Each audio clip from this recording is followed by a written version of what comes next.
My name is Claire Harper. I'm 34, and for most of my life, I've been the invisible daughter in a family obsessed with perfection. If my younger brother Ethan was the spotlight, I was the backstage crew, quiet, useful, forgettable, and for a while, I played the role, until the night of my father's retirement party, when I finally decided to burn the entire stage down. It's strange how you can predict a moment your whole life and still not be ready for it. That night wasn't some grand epiphany or carefully plotted revenge. It was something deeper, older, like a splinter that's been festering under the skin for decades. And one day, it simply pushes through. I didn't go there planning to blow up the party, but when my father stood in front of a room full of admirers, raised his champagne, and said, "To my only child who ever made me proud," while staring directly at me and then turning to toast Ethan, I knew the silence had gone on long enough. But to understand what that moment cost, you'd have to know everything that led up to it. We grew up in Austin, Texas' comfortable suburb, big lawn, gated smiles. My father, Douglas Harper, made his name managing mid-sized investment portfolios, always bragging he retired 2 years younger than Warren Buffett did. My mom, Patricia, was his public relations buffer, polished, poised, always deflecting with a perfect smile. My brother Ethan, he was the prodigy from birth, varsity lacrosse captain, president of Future Business Leaders, married a senator's daughter, became a partner at a boutique private equity firm before 30. When people asked about him, Dad lit up like Times Square. When they asked about me, he said I was doing something with computers. What I was actually doing was running a successful startup that developed AI career tools for Gen Z professionals, tools that landed me contracts with 3 Fortune 500 companies. Forbes even featured my app in their Next 100 to watch. But in our family group chat, that news earned nothing but a thumbs-up emoji from my mom. Ethan didn't reply. Dad didn't even open it. No one asked how I was doing. I could have moved to Mars and no one would have noticed unless Ethan needed a tax write-off. Still, when the invitation came, an elegant gold-trimmed card announcing Dad's retirement gala, I hesitated. Every part of me screamed, "Don't go! You know how this ends." But I went, not for him, for myself. Maybe even to prove that I existed beyond their curated narrative. The party was held at the Barton Creek Club, think old money and new Botox. Velvet chairs, custom lighting, a jazz quartet so smooth it felt like it was sedating everyone. I arrived late, by design. I didn't want to mingle. I wanted to observe. And from the moment I walked in, I felt it again, that chill. The way people's eyes slid right past me.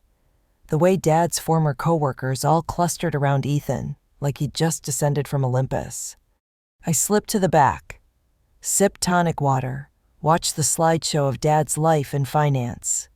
There were baby pictures of Ethan, teen photos of Ethan, graduation shots of Ethan and Dad shaking hands like they were closing $1 million deal. I was in one photo age 10, standing awkwardly to the side at Ethan's football banquet. That was it. Like my life had been scrubbed out in post-production. Mom saw me eventually. She smiled politely, gave a small wave, but didn't approach. Maybe she didn't know what to say. Maybe she'd learned by now that words don't work when history has already written its own script. And then the microphone clicked on. Dad stood under the spotlight, looking sharp in a navy suit, holding his champagne like a scepter. His voice boomed, practiced and self-satisfied.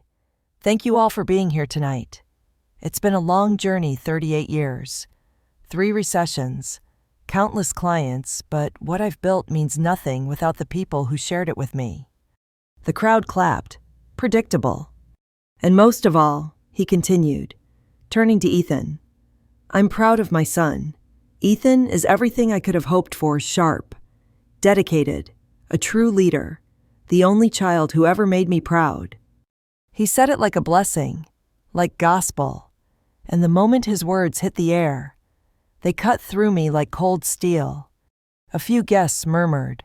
Someone behind me sucked in their breath. My hands clenched around my glass so tight, I thought it might shatter. But my face, still, calm, cold. I stood, walked forward. Every step felt heavy but certain.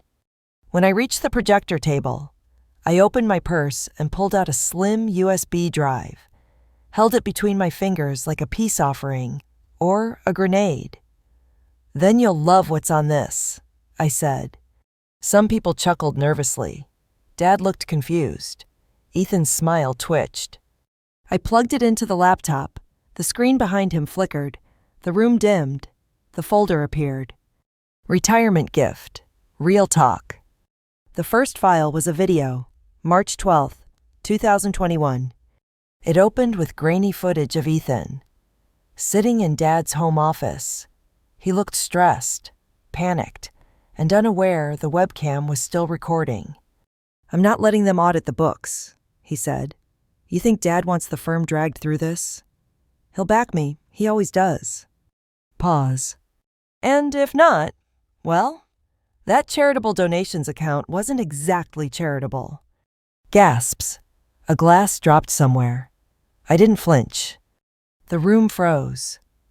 And just like that, the party ended, not with a toast, not with applause, but with a truth no one could look away from. I looked at Dad. His face had gone pale. He opened his mouth to speak, but didn't. My mother stood beside him, completely still. Then she turned, walked toward me, slowly, deliberately. She didn't scream. She didn't scold. She simply took the USB from my hand, held it tight like a lifeline, and for the first time in years, looked at me like I mattered. Then she turned to the stunned room and said, "Thank you for coming. We'll be ending the party early tonight. Please gather your things." No one moved. But I had already crossed the line, and there was no going back. The silence that followed was suffocating. You could hear the air shift, heavy with shock and shame. My father stood stiffly by the podium, his champagne glass still raised like a forgotten prop from a canceled play. Ethan's face was frozen in something between rage and denial, his eyes darting wildly, scanning the room as if searching for a rope to pull himself out of the pit he'd just fallen into. Guests gathered their things slowly, awkwardly. Nobody dared speak above a whisper. Some avoided eye contact. Others gave me fleeting glances, curious, uncertain, maybe even grateful. But no one said a word. The jazz quartet had stopped playing. The bartender froze, unsure whether to serve or disappear. The projector screen still glowed behind my father's back, like a silent judge.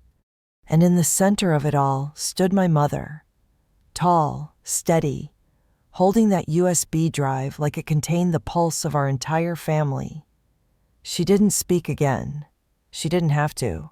Her voice had already drawn the line. As the room emptied, I stayed planted where I was. I didn't trust myself to move. My legs felt heavy, but not from guilt. No. It was the years, the weight of quiet rejection, silent comparison, the erosion of identity. I had carried it for so long, I didn't realize how much lighter I could feel without it. The last of the guests filed out, muttering polite farewells or ducking their heads, when the heavy door finally clicked shut behind them. Only 4 of us remained in the dimly lit hall, me, my mother, my father, and Ethan, the real audience. Ethan moved first, his jaw clenched. "Are you serious right now?" His voice cracked, louder than necessary, sharp with disbelief. "You're really going to believe that? That video doesn't prove anything. It's taken out of context." Dad didn't respond. His expression hadn't changed. He just stared blankly ahead, like a man waiting for someone to rewind the last 20 minutes. Ethan turned to my mom now, tone desperate. Mom, come on, you know me. Claire's always had a thing about making herself a victim. She's jealous. This is classic Claire. I watched her face closely. For once, there was no nervous flicker in her eyes, no smile to smooth things over, no reach for neutral ground. Her voice was steady. Don't. Not this time. Ethan blinked. What? I said don't. She repeated. You don't get to rewrite this. He scoffed and looked at me.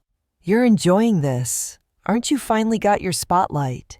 You think blowing up Dad's party makes you better than me? No, I said quietly. I think telling the truth makes me free. He laughed short.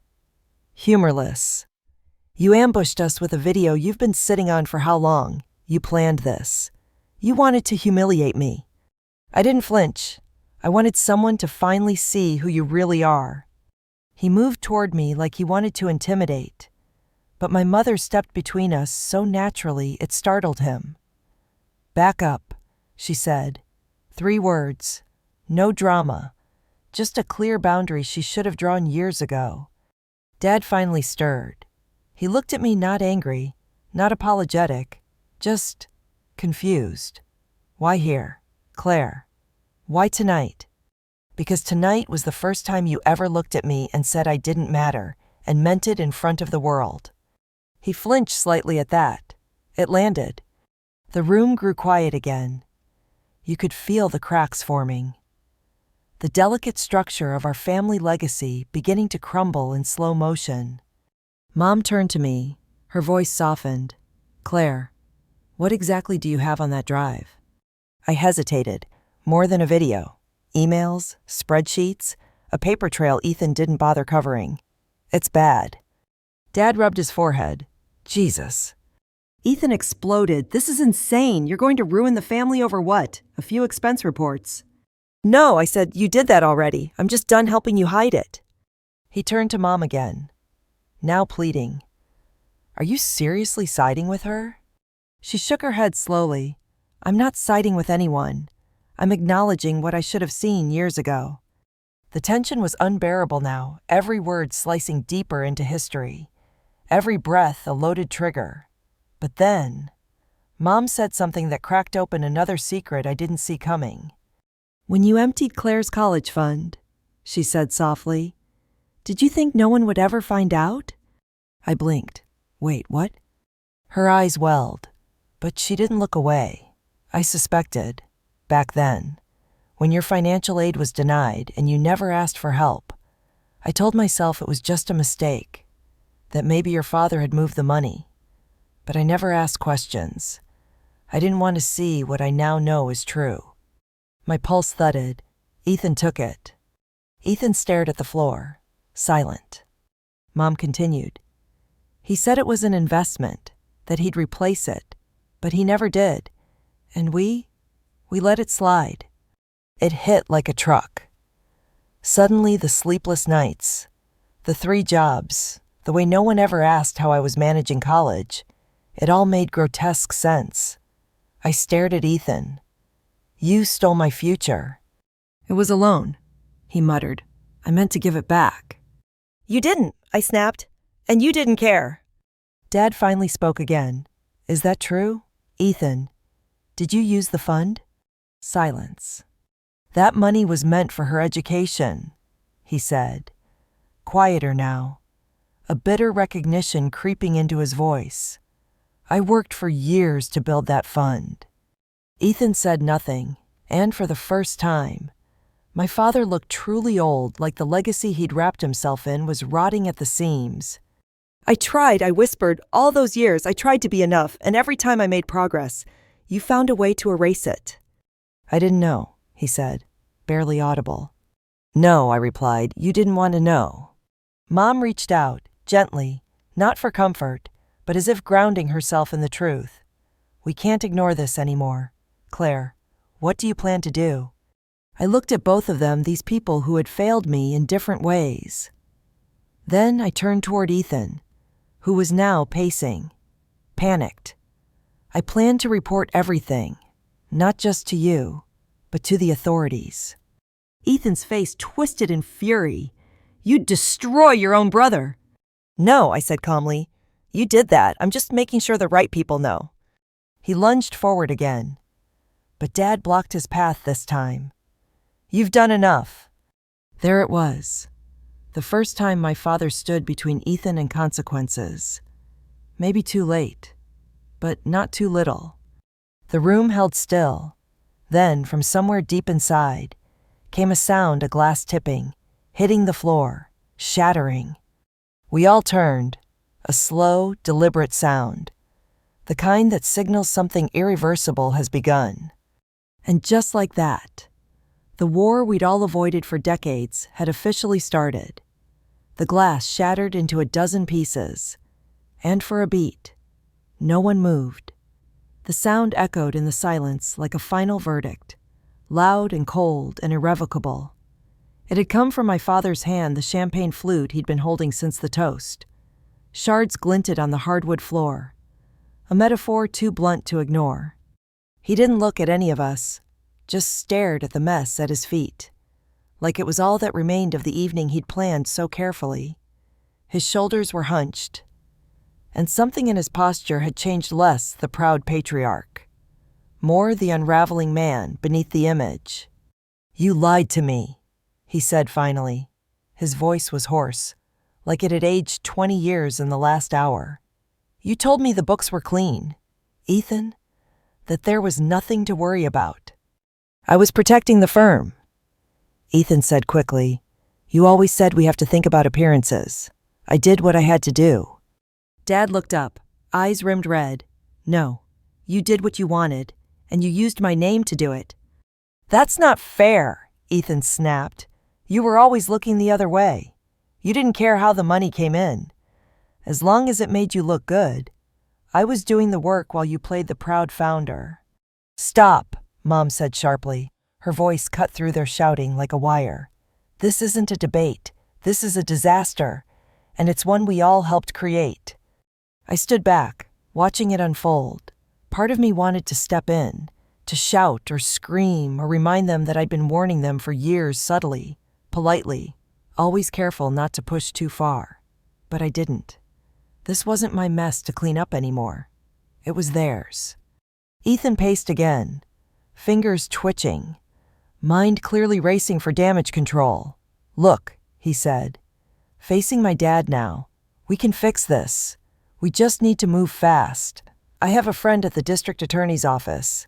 He owes me a favor, if I get ahead of it. Maybe we can frame this as an accounting error." Dad didn't speak, just shook his head slowly. "You don't get it," I said, stepping forward now, voice low but steady. "It's not just about you. Ethan, this is fraud. It's theft. You've laundered money through donation accounts that affect real schools. Real people. This isn't going away because you know a guy." He scoffed. "Oh, come on. Don't act like you're some saint. You planned this whole ambush like a damn soap opera. This isn't about justice, it's revenge." "I don't need revenge," I replied. "I need air. And this was the only way to get it." Mom turned toward me then, something shifting in her face again. "Claire," she said softly, "what do you need from us? What happens now?" I paused. The question hit harder than I expected. I'd spent so long dreaming about this moment, but now that it had arrived, I realized I hadn't really prepared for what came after the fall. "I need to report it," I said finally. "There's too much at stake. I've already started putting everything together. The evidence is organized, the timeline, the accounts." Ethan's voice rose again. "If you go to the police, you don't just take me down. You drag the whole family name through the mud." I turned to him. "You already did that. I'm just cutting the rope so we stop sinking with you." Dad sat down heavily in a chair, rubbing his temples. "I don't know what to do." Mom stood beside him, but didn't touch him. "You don't have to know. You just have to stop pretending this isn't happening." Then, as if on cue, the hallway doors opened and someone else stepped into the room. "Am I interrupting?" said a voice I hadn't expected to hear again, Emma. Ethan's wife. She held her purse tight against her side, lips pressed into a hard line. Her eyes didn't flicker toward her husband, but found me immediately. "I saw the video," she said. "One of your cousins sent it." Ethan took a sharp breath. "Emma." She ignored him completely. "Claire, I need to talk to you, alone." I nodded, surprised but curious, and followed her into one of the small conference rooms near the side hall. The moment the door clicked shut, she exhaled sharply. "I know everything," she said. "About the fund, about the donations, about the fake invoices." I blinked. "You knew?" "Not at first, but the last few years. Things stopped adding up. Ethan stopped coming home on time. Our credit cards were maxed out. Even though his salary was higher than ever, he had excuses for everything, smooth ones, always. But something always felt off." "Why didn't you say anything?" "Because I was scared," she admitted, "of what I'd find, of what it would mean for the boys. But seeing that video, I can't unsee it, and I won't be part of the cover-up." I studied her carefully. "Are you willing to testify if it comes to that?" She nodded. "I have documents, receipts, emails. He used our joint account for some of the transfers. I've been screenshotting things for months. I just didn't know what I was collecting it for until tonight." For the first time since I'd walked into this party, I felt something like hope, not joy, not relief, but the cautious breath of forward momentum. I reached into my bag and pulled out a second USB drive. "Let's compare notes," I said. We worked quickly, trading files and timelines. Her evidence dovetailed with mine seamlessly. It was worse than I thought. More names, more accounts, more red flags swept under firm rugs. Ethan had been building his own empire behind the facade of family loyalty and professional respectability. When we returned to the main hall, my father had gone quiet again, but his eyes followed us with heavy suspicion. Ethan looked like he was ready to bolt. Mom remained standing, shoulders squared, watching the storm from the eye.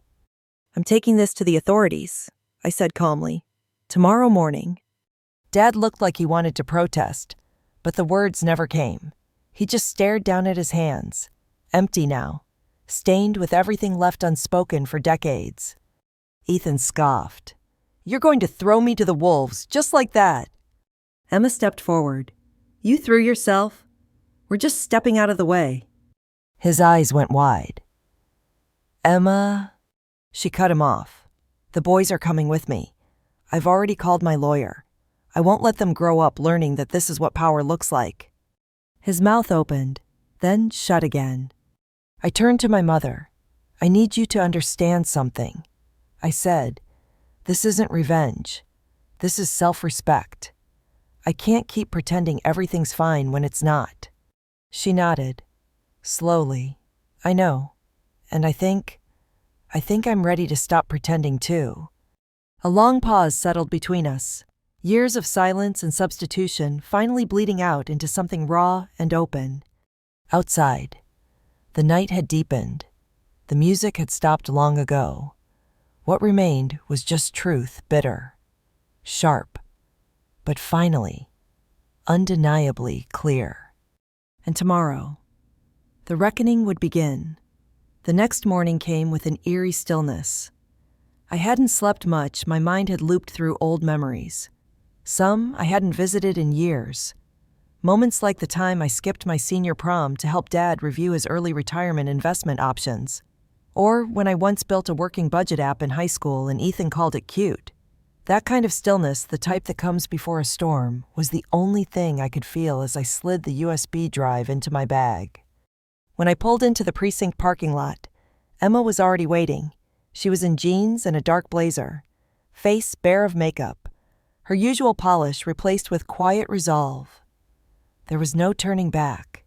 She'd made arrangements for the kids to stay with her sister in Vermont. She'd also spoken to her divorce attorney. Inside, the detective we were meeting, Detective Louise Granger, greeted us with a professional coolness that only made my pulse louder in my ears. But when I handed her the drives, her expression shifted. Not surprise, but a sharpening interest. She'd seen worse. But this was layered. Financial fraud, internal manipulation, ethical collapse hidden under decades of family pride and reputation management. "Do you know how long this has been going on?" she asked, voice steady, pen tapping lightly against her legal pad. "Best guess 5, maybe 6 years," I said. "But some accounts, especially the donation laundering, may go further back. It's hard to trace all of it without subpoena power." Emma chimed in. "I have the passwords to our joint bank account and the firm's employee portal. Ethan never thought I'd care enough to check." The detective nodded. "You may have just saved me weeks of work." There was something surreal about that moment. 2 women who had once sat at the same Thanksgiving table, with a man now under white-collar criminal investigation. We weren't just witnesses anymore. We were witnesses who had chosen to stop protecting the silence. After several hours of formal statements, evidence transfers, and paperwork, we stepped back into the light. The day felt different, lighter. Not quite, but less heavy. A message buzzed on my phone. It was from my mother. "Dad found out you met with the police. He's furious. Ethan hasn't come home. Please call me." I didn't respond right away. There was nothing to say that wouldn't be met with defensiveness or denial. Instead, I drove back to my place in Queens and spent the evening reorganizing every document, every backup, every email chain. I wanted a paper trail so complete that no lawyer could poke a hole through it. Around 10 p.m., my phone lit up again. A call from Dad. I stared at it for a long moment, then answered. I didn't know.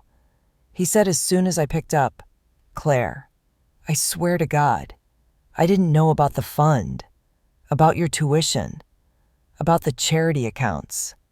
"Okay," I said, keeping my tone flat. "You could have come to me," he added, voice tight with defensiveness. "Would it have mattered?" I asked. He was silent. I continued. "Every time I did come to you, even with small things, you deferred to Ethan. You always had a reason why he mattered more." "That's not fair." "Isn't it?" I asked. "You made me feel like a guest in my own family, like anything I achieved was a consolation prize. I stopped expecting praise a long time ago, but I did expect basic decency." He let out a long, weary breath. "So what now? You destroy your brother, the firm, our name." "No," I said. "He did that. I'm just turning on the lights." That was the last thing I said before hanging up. And for the first time, I didn't feel guilt for doing it. The fallout began slowly at first, like a leak, not a flood.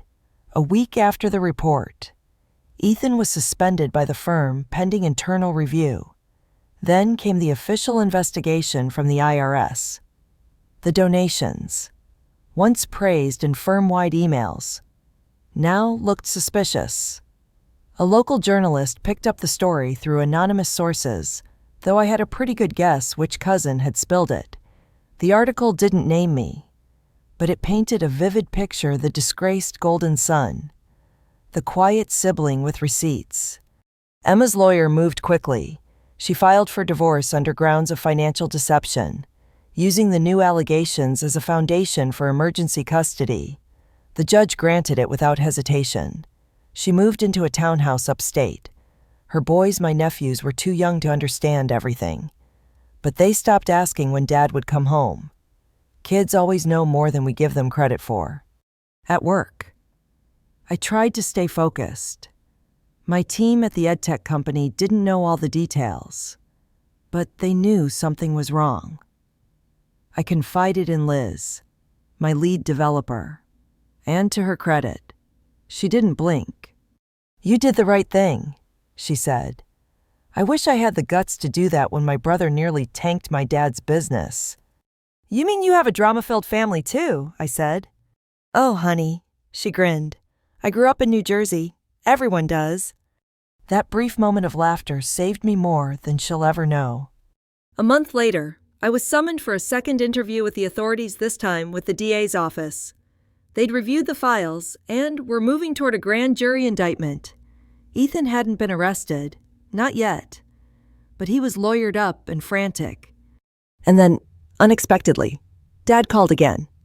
This time, his voice was different, smaller. I stepped down, he said, from the board. The firm asked me to. They're calling it early retirement. Again. I said nothing. I thought building that company would give me something to leave behind. He continued, but I guess I left behind the wrong things. That's what happens when you build legacy on image. Not integrity, I replied. There was another pause. I miss you. I bit my lip. I miss who you could have been. Then I hung up. This time, the ache in my chest felt cleaner. One evening, I visited Mom.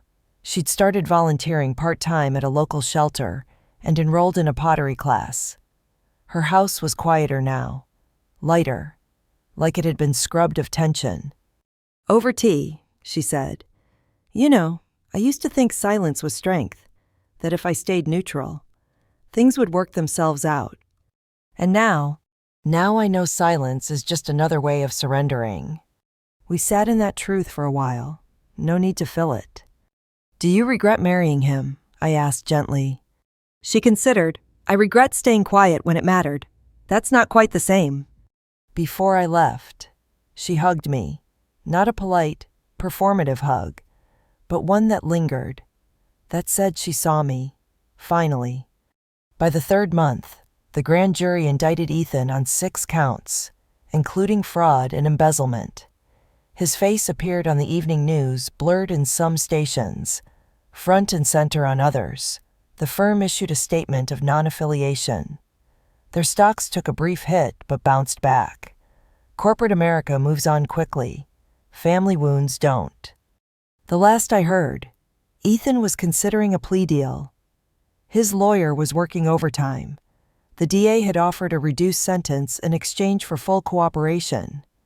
But from what I knew of my brother, the only thing he'd cooperate with was his own reflection.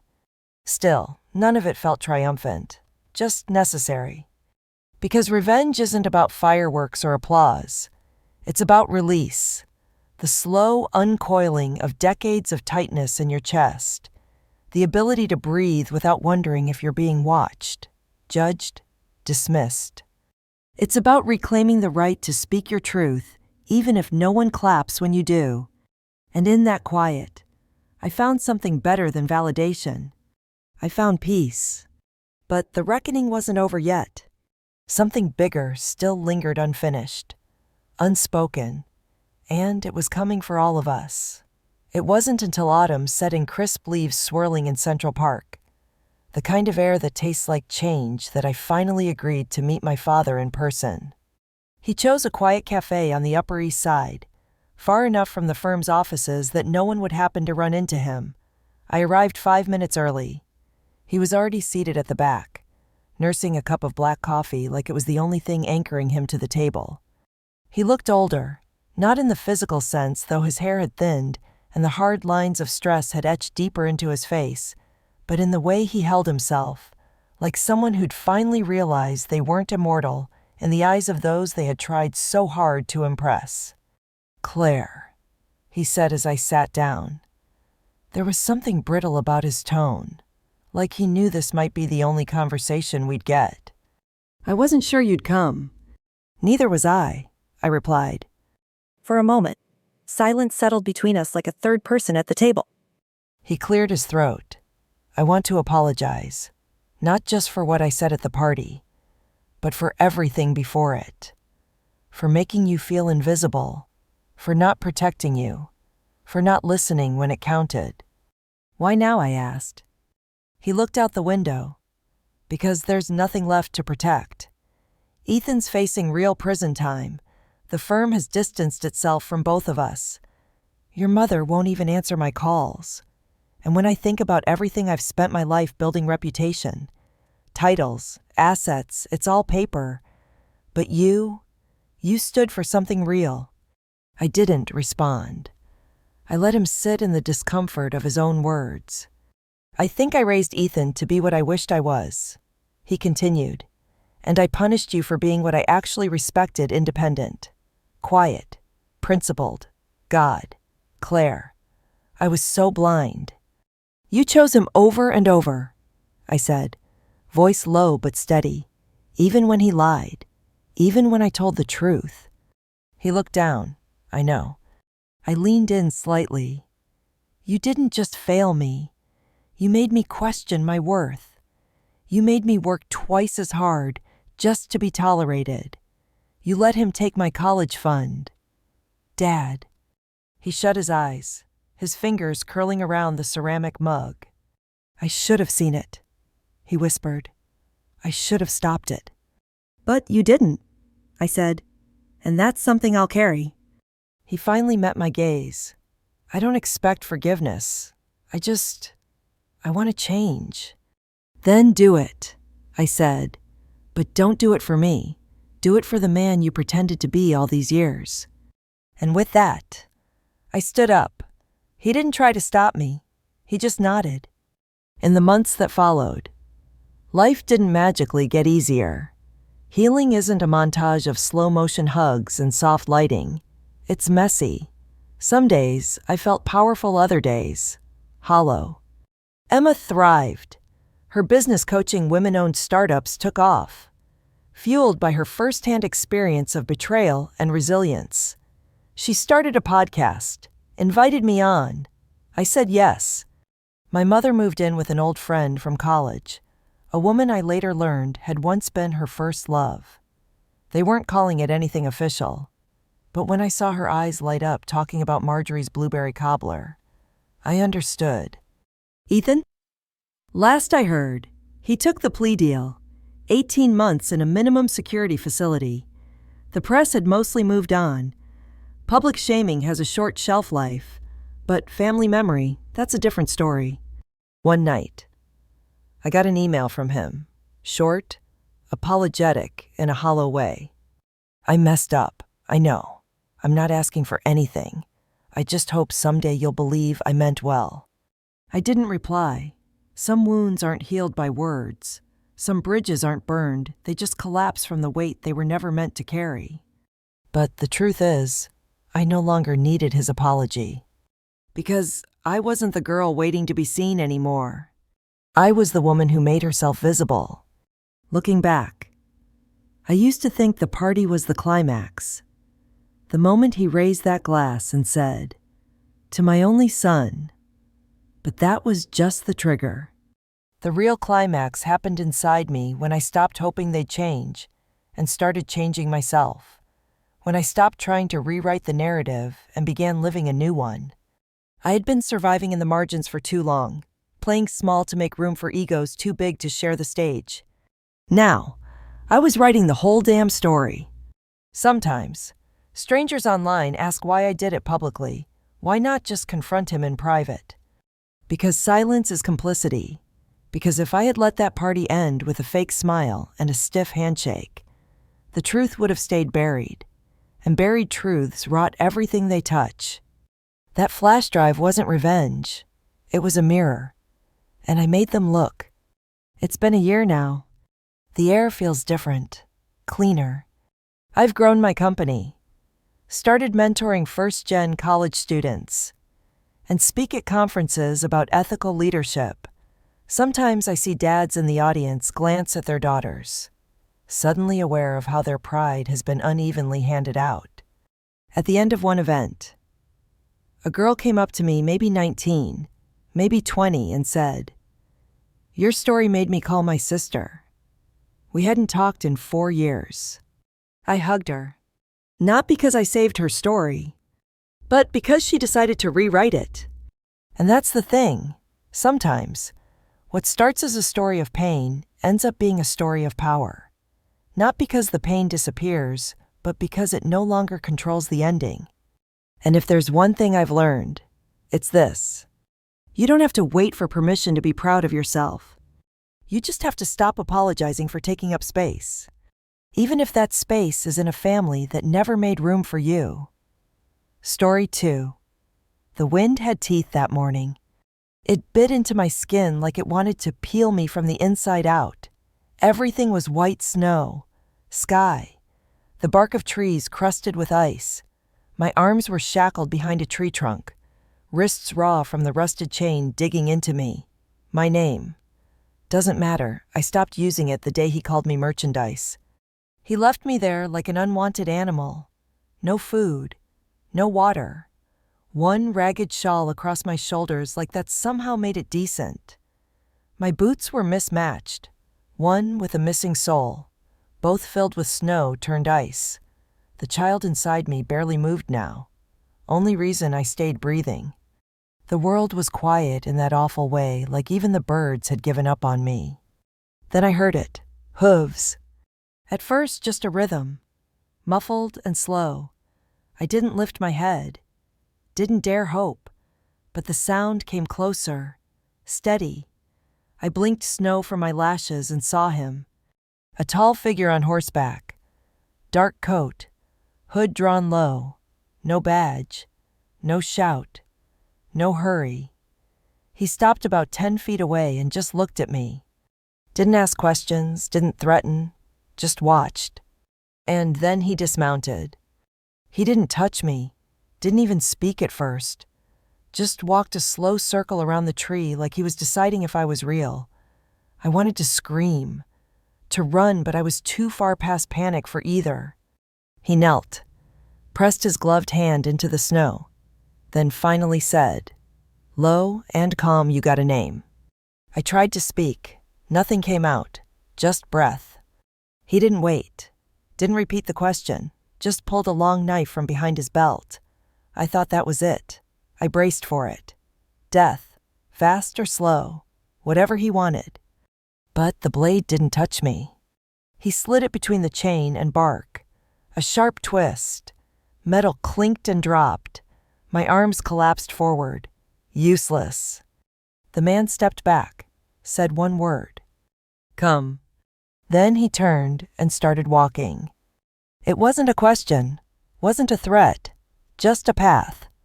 I had two choices: stay and die or follow. I don't remember how I stayed on my feet. Maybe I didn't. I staggered, crawled. At some point, I wrapped myself in the coat he'd left beside me. It smelled like leather and wood smoke clean. Honest, not like the men I'd been dragged behind before. He didn't speak the whole time, just led me through the trees like it was already decided I'd come. Eventually, we reached a canyon narrow, almost hidden. He slipped into it like he'd done it 1,000 times. There, built low against the rock face, was a hogan. Round shelter, smoke trickled from the roof vent. He slid off the horse, pointed at the door, and said, "Go in." I hesitated. Orders always came with pain.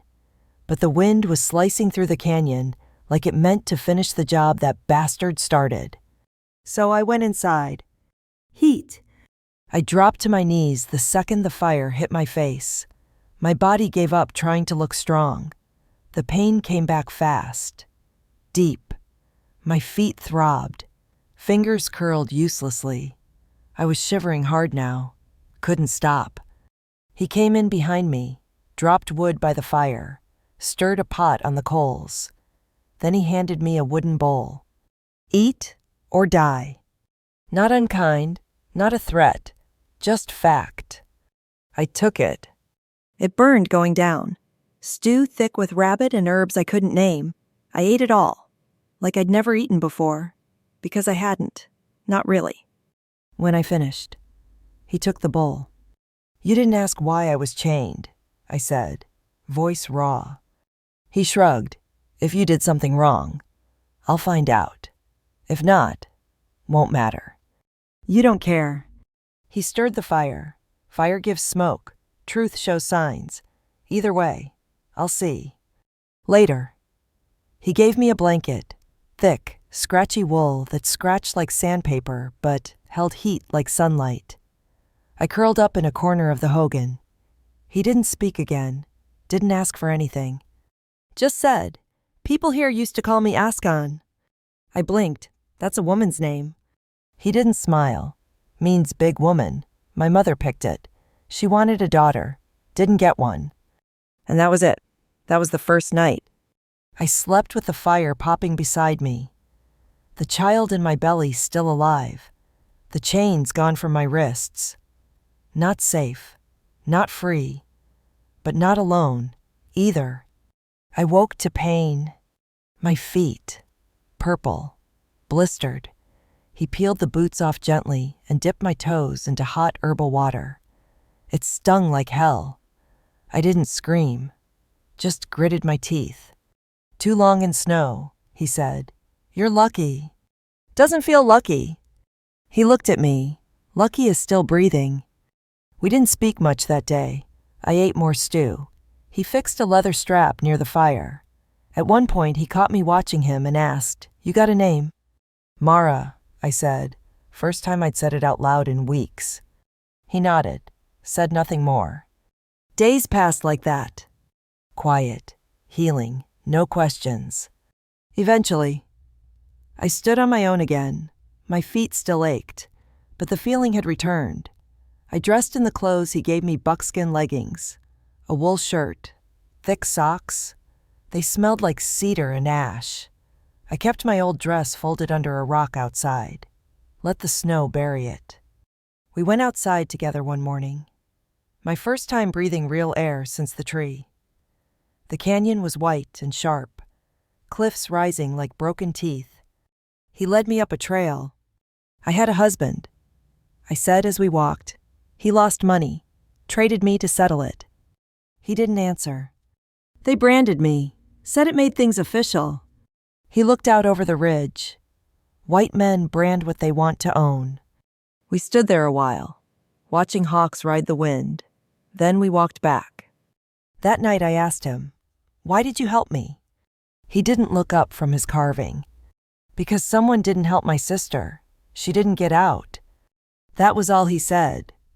That was enough. Weeks passed. Snow melted. My strength returned. I learned to boil herbs, stitch torn sleeves, tend the fire. He taught me how to sharpen a knife, skin a rabbit, track a fox. One night he handed me a small revolver. "Keep it," he said. "Snow's melting. Roads open." "You think he'll come back?" I asked. He didn't answer, but his eyes did. The snow melted slow that spring. It didn't leave clean. It dragged the earth with it: mud, ash, old bones. But it meant movement. It meant something new could grow, even if we didn't trust it yet. Askin started planting. Not crops, not exactly. Herbs. Small, stubborn things that clung to rock cracks and outlived storms.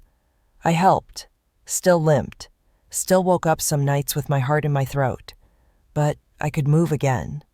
That mattered. The child inside me kicked harder now, stronger. I told myself it meant something. Life choosing to keep going, even inside someone like me. One morning, Askan handed me a bow, lighter than his, shorter draw. Why, I asked. Because hands that shake less still miss if they don't learn. We practiced in the canyon shade, arrows thudding into old stumps. He said little, corrected my grip, my stance, never raised his voice. When I hit center once, he just nodded. That nod meant more than praise. "You always live like this?" I asked, strings still humming under my fingers. He squinted toward the ridge. "Not always, but longer than I planned." "Why stay?" "Because some ghosts don't follow you here." We didn't talk about what came before, not often, but sometimes it bled through. He told me about his sister once, 12, gone in a night when the soldiers came. His voice didn't crack, but his hands stopped moving for a long time. I buried her with her hair rope, he said. My mother burned the rest. Said grief don't need a shrine. I told him about the man who traded me. Not my husband, not after that. He owed men more than he had, and I was the last thing he could offer. Said I'd been a burden anyway. Pregnant, mouthy, not worth much.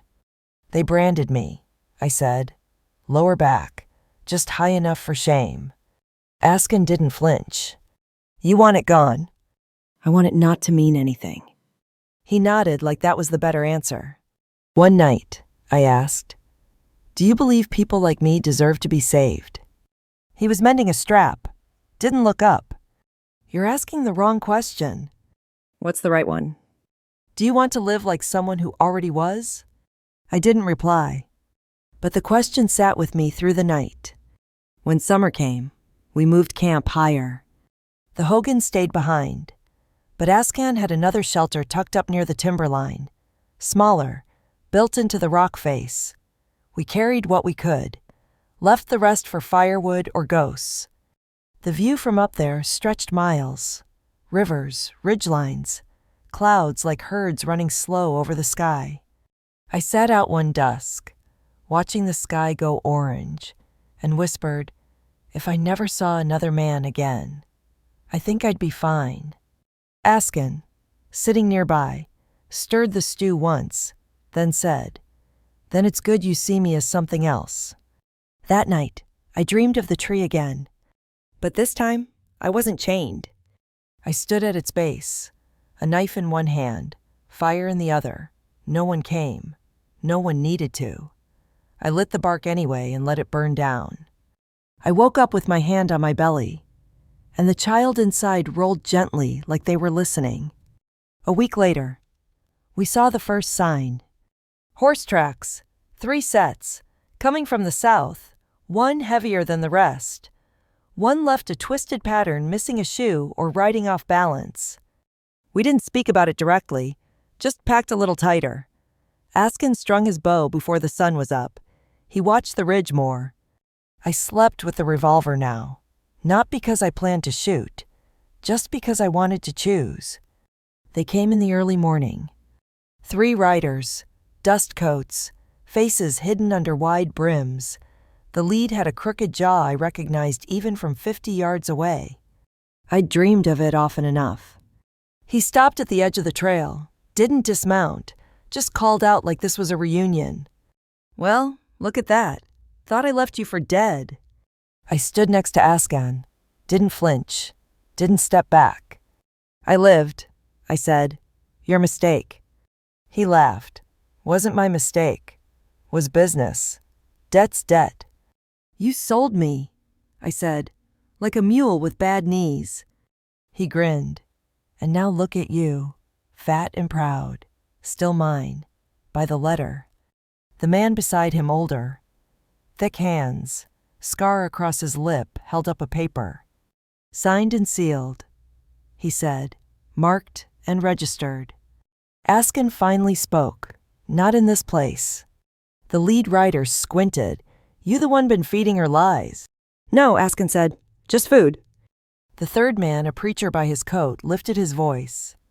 She belongs to someone, not to the wind, not to herself. And that was it.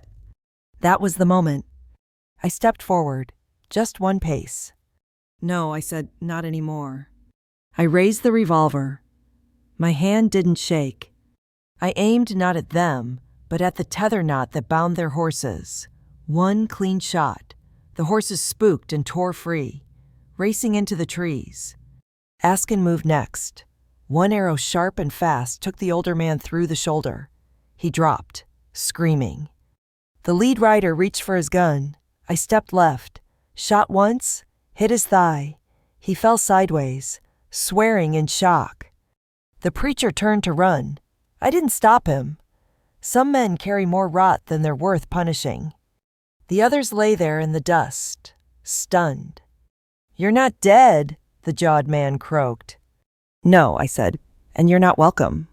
Askin pulled him up by the collar, dragged him to the trail edge, and threw him into the dirt. You come again, he said. You won't walk back. Later, after they limped off into the horizon, I sat by the fire, hands shaking, not from fear, but release. Ascan brought me a warm cup. You did good, he said. I didn't freeze. He smiled faintly. That's something. I sipped the tea, watched the smoke curl. You think they'll come back? Maybe. I'm not chained anymore. No, he said, you're not. That night, I climbed the ridge alone. Brought the piece of chain I'd kept hidden in the bottom of my old boot. At the highest cedar I could find, I wrapped it twice around a limb and left it there. A sign, not a monument. And as the wind picked up, I whispered it aloud. My name is Mara. I am not yours. Not to him, not to the past, not even to the storm that once carried me out of my own body. Just mine. And that would have to be enough. The days after they left were quiet. Not peace, not exactly, but something close. The kind of stillness that settles after a storm. We moved slower, spoke less. But not from fear, from knowing we'd made it through something. I started sleeping through the night, woke up without the knife in my hand. That was new. The child inside me was restless now, strong. Some days it felt like they were trying to claw their way into the world early. I caught myself talking to them under my breath, like I needed someone to hear the words I couldn't say out loud to Askan yet. I didn't ask if he wanted me to stay. I think we both knew I already had. He carved in the evenings, small things, birds, a bear cub, a hollow bowl with tiny notches along the rim. One night, I asked what they were for. Offerings, he said. To who? Not who, what? I must have looked confused. To the ground, the fire, the wind that let us breathe again. You think they're alive? I think they remember. I stopped using the old boots, made moccasins out of a deerskin we tanned together. I asked him to show me how to sew the seams so they wouldn't split. I was clumsy at first, but my fingers learned. That felt like something worth noting my hands could build again, not just survive. He helped me cut a new sling for the rifle, said it was mine now. You shoot better with calm, he told me. That's rare. I almost laughed. I was never calm before I came here. Then keep staying.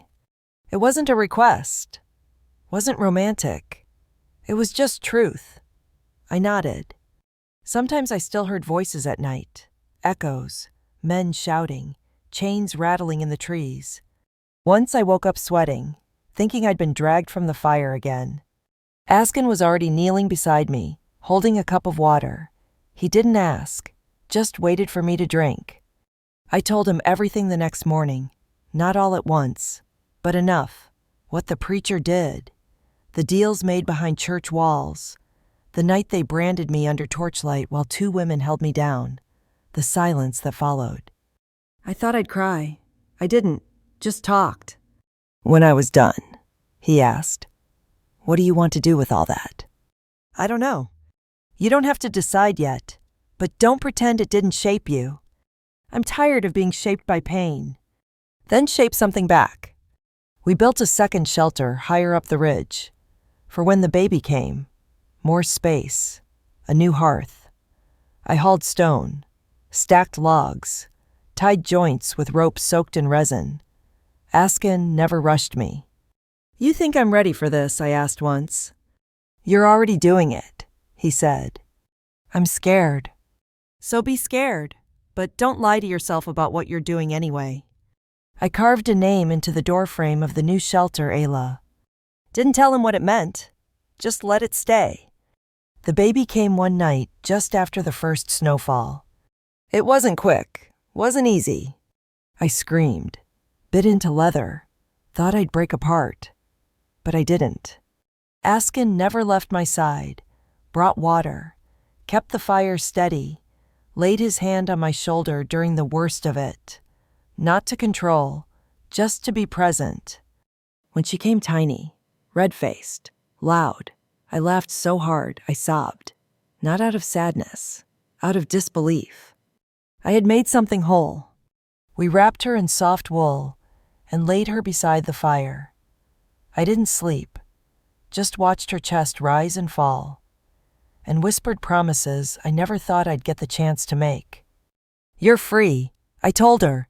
You don't belong to anyone, not even me, but I'll walk with you as long as you'll have me. Askin sat across the fire, quiet.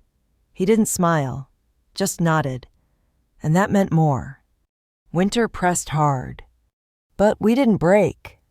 I carried Ayla in a wrap against my chest while I gathered wood. Askan hunted small game. We traded stories without calling them that.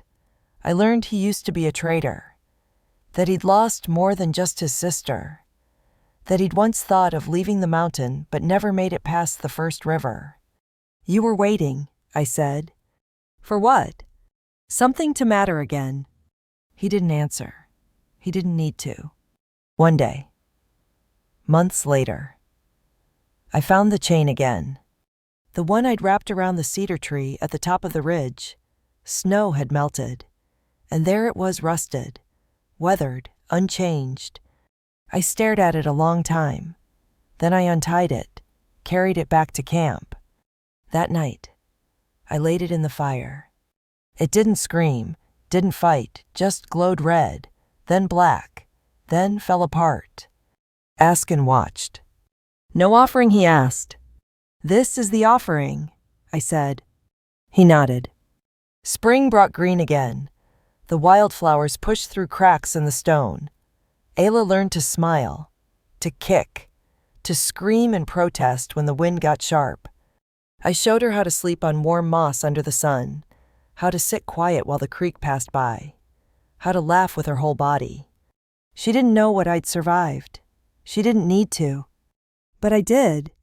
One day, I stood on the same ridge where I once swore I'd never trust again. I looked down at our camp small, imperfect, full of breath and ash and memory. I wasn't someone's property anymore. I wasn't waiting to be saved. I wasn't even broken. I was just living. When travelers passed traders or runaways, we gave them stew, stories, a place to rest. Some stayed a night, some stayed longer. I taught one woman how to fire a pistol, another how to tan deer hide. I never told them what I'd been through unless they asked. Even then, I gave only the pieces that mattered. You came out of something, one of them said once. No, I said, I walked through it, still walking. Askin carved me a necklace of white stone, a circle with a cut through the middle. What's it mean, I asked. Whatever you need it to. I wore it every day after that. Not to be claimed, but to remember that I had chosen. This is what survival looked like. Warm bread baked on a stone, smoke curling from the shelter roof, laughter that didn't feel borrowed, a child whose name meant strength. No redemption, no revenge. Just breath, just fire, just the long, quiet road back to myself. And that was enough. Story 3. The wind had teeth that night. It howled low across the plains like something alive, wild and bitter, snatching at my coat as I stepped down from the saddle. Dry leaves danced across the yard, and the sky hung low, pale with stormlight. But the storm never came, just that wind, moaning through the barn slats and rattling the house like a warning. The mare was restless. She didn't spook easy. But tonight she danced, wide-eyed and snorting. I rubbed her neck, whispered steady words. My lantern flickered in the gust, and when I pulled the barn door open, it creaked like it hadn't moved in weeks. I wasn't expecting company. I certainly wasn't expecting a girl curled in the hay, barely visible, just a shadow at first. She didn't flinch, didn't speak, just watched me, wide-eyed and silent, like she was waiting to be struck. The lantern caught her face. 19, maybe. Dirt smudged across sharp cheekbones. One eye bruised, swollen yellow, a scab crusted under her nose. I didn't ask what happened. I knew. I'm not throwing you out, I said, voice low. She didn't blink, just kept her eyes on my boots like she expected the worst. Storm's coming, I added, even though we both knew it wasn't. I set the lantern down and stepped back.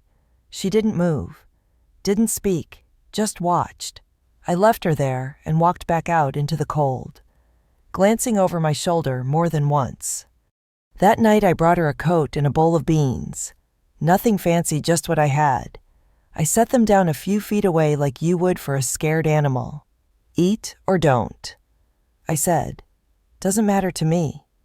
When I turned to leave, I heard the scrape of the spoon. She ate like someone ashamed of being hungry. Next morning, she was gone from the barn. Not far, though. I found her behind the shed, crouched by the ash bucket, rubbing soot across her cheeks like it might wash her clean. She saw me and froze, shoulders hunched. The coat mine hung off her like it belonged to someone else. It did. But I didn't take it back. I didn't say a word, just walked into the house and left the door open. That night, she was sitting on the porch steps when I came back from mending the fence. She had my late wife's old sewing basket in her lap, tried fixing the coat badly. Crooked stitches, clumsy hands. But she was trying. I sat next to her. We didn't talk for a while. Then I asked, "Got a name?" She didn't look at me, just stared out at the prairie. "Maybelle," she said finally, like it hurt. "Beau," I replied. She nodded once. "I don't need anything," she added. "Not food, not shelter. I'll move on when the next wagon comes." I didn't argue, but I lit the stove that night and left the door cracked open again. She took the spare room, didn't use the bed, just curled on the floor under the coat like it was armor. The next day, the sheriff cornered me in town. "Saw your place lit last night," he said, wiping mud off his boots. "Heard you've got company." I didn't answer. He leaned in. "Runaway girl from Dunhill's farm. 19. Bruised up. Chad filed papers, says she broke her labor bond. That makes her property by law." Still, I said nothing. "You seen her?" I chewed on the inside of my cheek. "Seen a fox by the creek yesterday." He didn't like that. "I'll come out and check myself if I have to," he warned. Back at the ranch, Maybelle didn't ask what he said. She didn't need to. That night she left a note on the table if they come. "Don't lie. I'm not worth losing anything over." I folded it and burned it in the stove. The next morning, I left a clean dress in the washroom, my wife's old one. When she found it, she turned away, voice barely a whisper. "Why are you doing this?" I paused before answering, because somebody should have. She didn't reply, just stood there holding the coat like it was the only thing tethering her to the world. I saw tears then, the kind that fall without a sound. The sheriff came back 2 days later, with that same smug smirk. "Still hearing things," he said. "That runaway girl heard she might be holed up out here." "I was mending a fence? Didn't stop. You think she's dangerous?" He laughed. "Only danger she poses is reminding folks what men do when they think they own someone." He stepped closer. "Let me take a look around." I stood up slow. "Don't recall giving you a warrant." "You wouldn't want to be harboring a thief," he said. "That'd make you a criminal." "She's not here." He didn't believe me, but he left. Inside, Maybelle was hiding behind the pantry curtain, curled tight, hands shaking. She didn't cry, just looked at me like she expected me to say, "Go." I didn't. That night, I left a clean apple on the table. Didn't say anything, just left it where she could see it. It was gone by morning. In the days that followed, I noticed little things. The way she always walked carefully, like she was trying not to leave footprints. The way she waited to touch things until she saw how I handled them. She cooked, cleaned, always quietly, always half expecting to be told to stop. She started sleeping in the bed. Eventually, I never said a word about it. One evening, I came back to find her hanging laundry in that old dress. It didn't fit right too long in the sleeves, but it looked right, like she belonged. She saw me watching, didn't know if I should, she said, but the basket was full. "You don't have to earn your stay," I replied. "I know," she said softly, but I want to. Later that week, while sweeping the floor, she paused and looked at me. I dream about running, she said, even when I'm safe. I looked up. My legs still move in my sleep. I wake up sore, and I keep hoping someone will chase me not to hurt me, just so I know I matter. I didn't say much, just nodded. You're not afraid of me, I asked. She shook her head. Kindness scares me more than cruelty, because kindness disappears, and I forget how to breathe when it does. We sat in silence for a while. Then she said, almost defiantly, "Don't expect me to say thank you."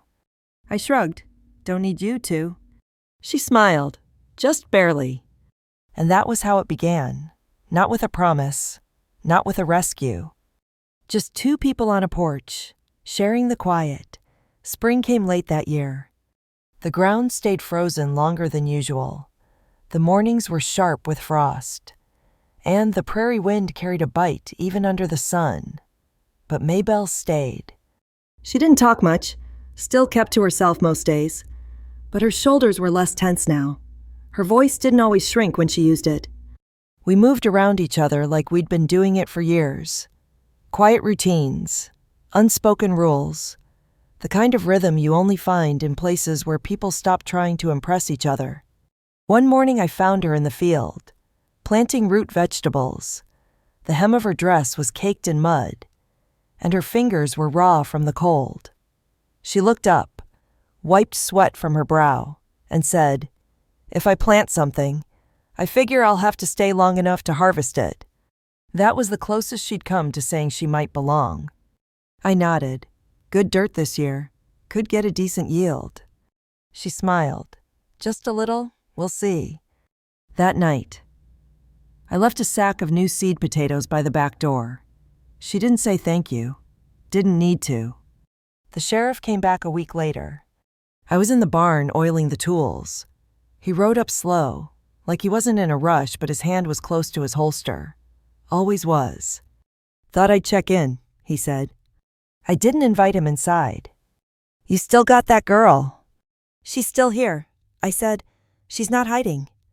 He scratched his chin like he was considering whether I'd just confessed to something. "Dunhill's stirring things up. Says you're sheltering a fugitive.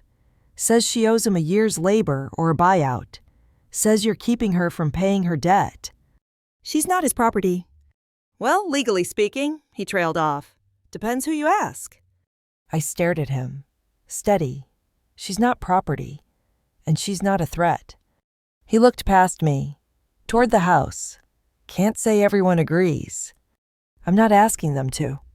He nodded once, then added, "There's going to be a hearing. Town clerk and the judge are talking about how to handle it, if it gets formal.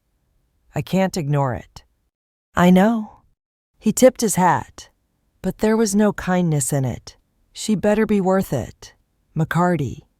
He turned his horse and left. That night, I told Maybelle. We were sitting in the kitchen, the lantern flickering between us. She didn't speak for a while, just sat still, fingers resting on the mug between her hands, like it might anchor her.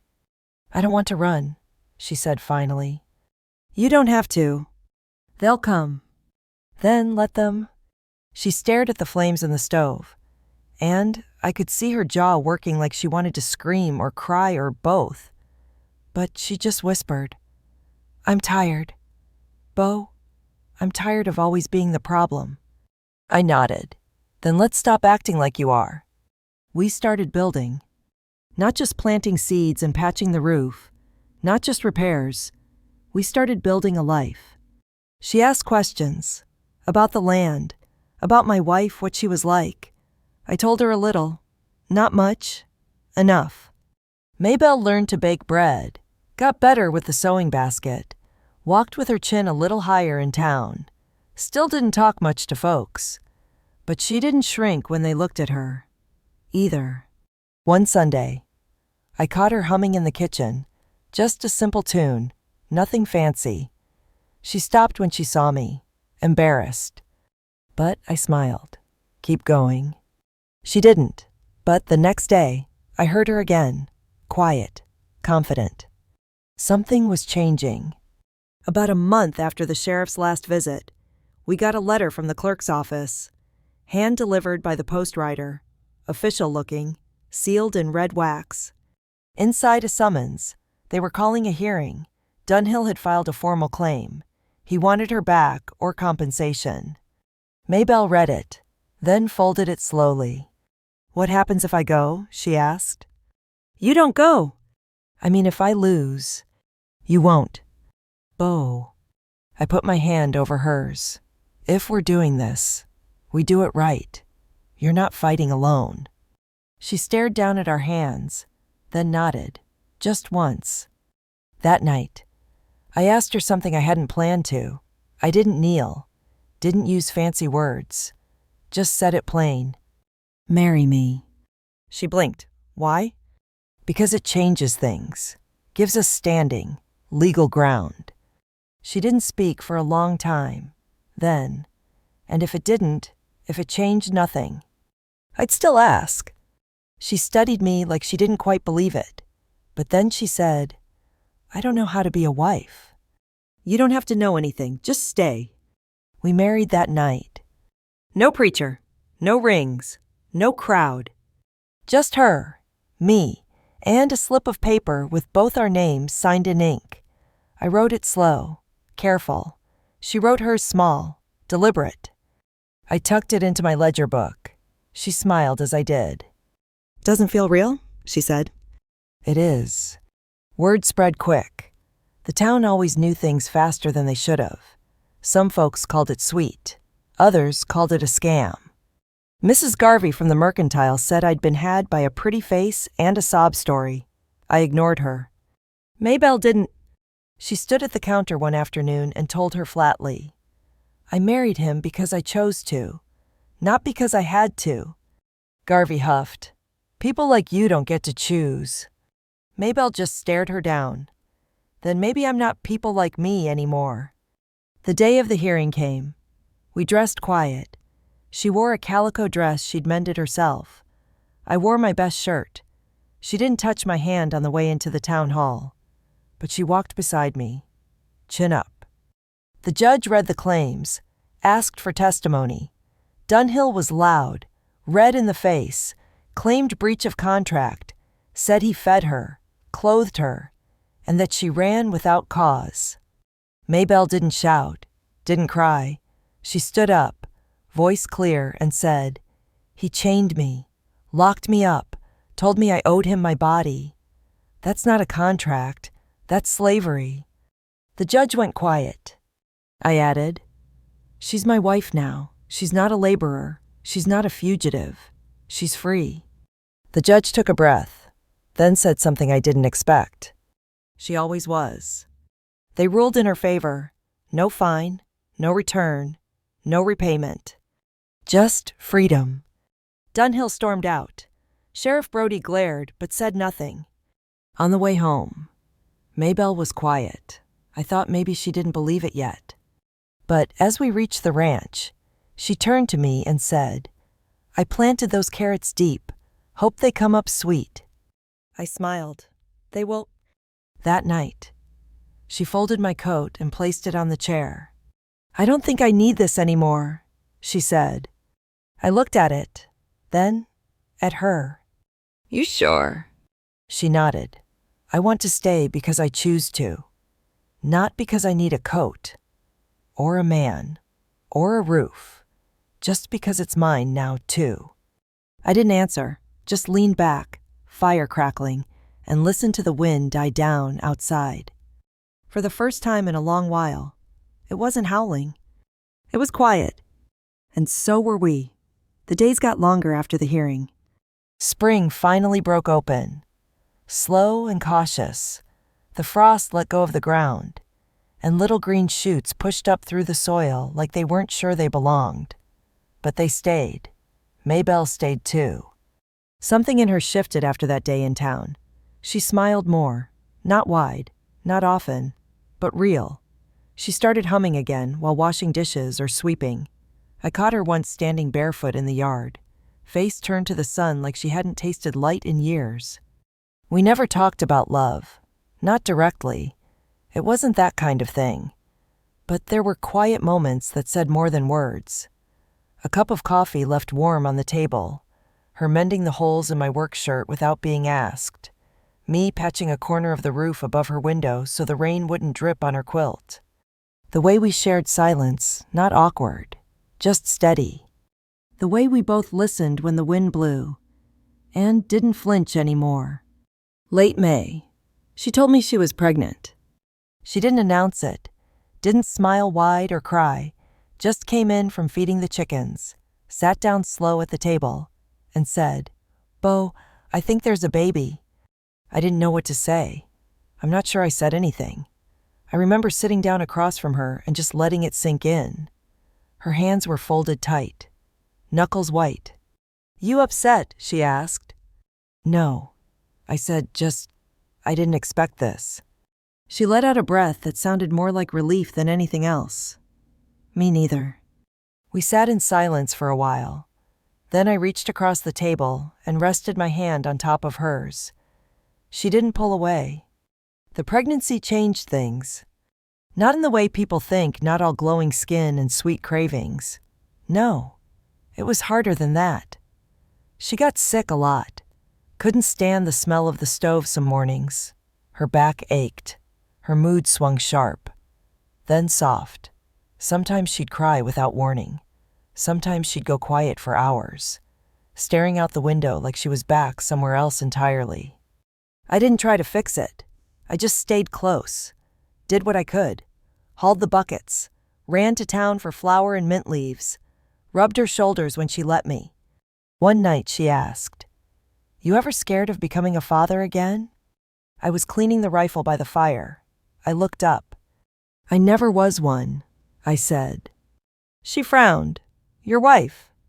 "She was pregnant once," I said quietly. "We lost it. Fever took her before the baby had a chance." She didn't say anything, just slid closer on the bench and took my hand. "You are now," she said. Summer rolled in, thick and hot. The air buzzed with flies and heat, and the corn grew fast.